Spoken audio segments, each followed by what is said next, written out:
खेंगटची पण भाजी म्हणतात, कोणी पाच भाजी मिक्स, तर भोगीच्या दिवशी ही भाजी असती। नमस्कार मंडळी, मी ज्योती। तर भोगीच्या दिवशी प्रत्येकाच्या घरी हीच भाजी केली जाती, जी पाच भाज्या मिळून भाजी असती ती। तर कढईत आहे ना थोडं तेल टाकलं आणि तेल तापल्यावर थोडी जिरे मोहरी टाकली। या वालाच्या शेंगा घेतल्या थोड्याशा, थोडंसं गाजर घेतलं। अशा सगळ्या मिळून पाच भाज्या असतात। तर वाल धुवून घेतलं, गाजर पण कापून धुवून घेतलं आणि जिरे मोहरी तडतडली आता आपली तर यात टाकून घेऊ। तर थोडासा वाटाणा घेतला, वालाच्या शेंगा, गाजर, वाटाणा तीन बोर पण किडकं असतं आतून, तर असं चांगलं बघून कमी घेतले। थोडेसे बोरं घेतले, 5 बोरं घेतले आणि थोडंसं तेलचे तुकडे टाकून घेतले। तर आता 5 झाले, पण माझ्याकडे अजून एक भाजी होती, वांगे पण होते घरामध्ये, तर मी वांगे पण घेतले। तसं काही नाही, 5 भाज्यांची पण केली तरी चालतं, किंवा 6 भाज्यांची केली तरी पण चालतं, किंवा 7 भाज्यांची केली तरी पण चालतं।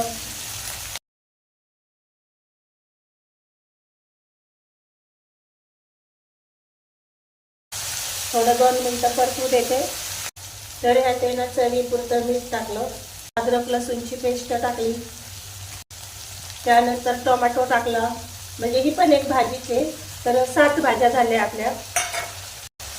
यात थोडी हळद टाकली, थोडीशी लाल मिरची पावडर आपल्या आवडीप्रमाणे, थोडीशी कांदा लसूणची चटणी टाकली। या भाजीला आहे ना मसाला एकदम कमी असतो, जो साधा आपला असतो ना, मिरची, हळद, मीठ, जास्त कांदा लसूणची चटणी, तोच मसाला लागतो। याला जास्त मसाला टाकायची गरज पण नाहीये। तर कुठल्या कुठल्या गावांना आहे ना हेंगट पण म्हणतात, कोणी 5 भाज्या मिक्स म्हणतं, कोणी हेंगट म्हणतं। तर ना भाजी 2 मिनिटं परतून झाली आणि हे गरम पाणी करून घेतलं। तर भाजीला किती छान कलर आला।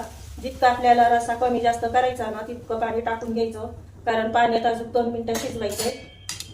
आणि ही तीळ आहे ना भाजून वाटून घेतलेली बारीक, जितके घट्ट पातळ जितकं बनवायचं तितक्या प्रमाणात आपण तीळ टाकू वाटलेली,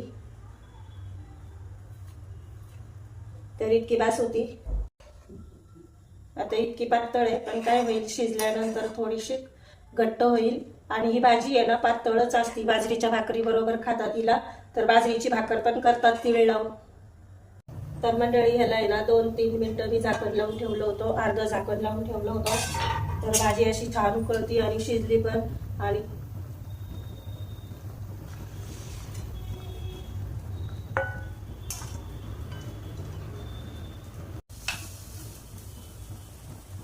तर काय भाजीला रंग आलाय ना लालसर छान, लाल मिरचीमुळं हा कलर आला। आणि मसाला बघितला ना, जास्त मसाला लागत नाही।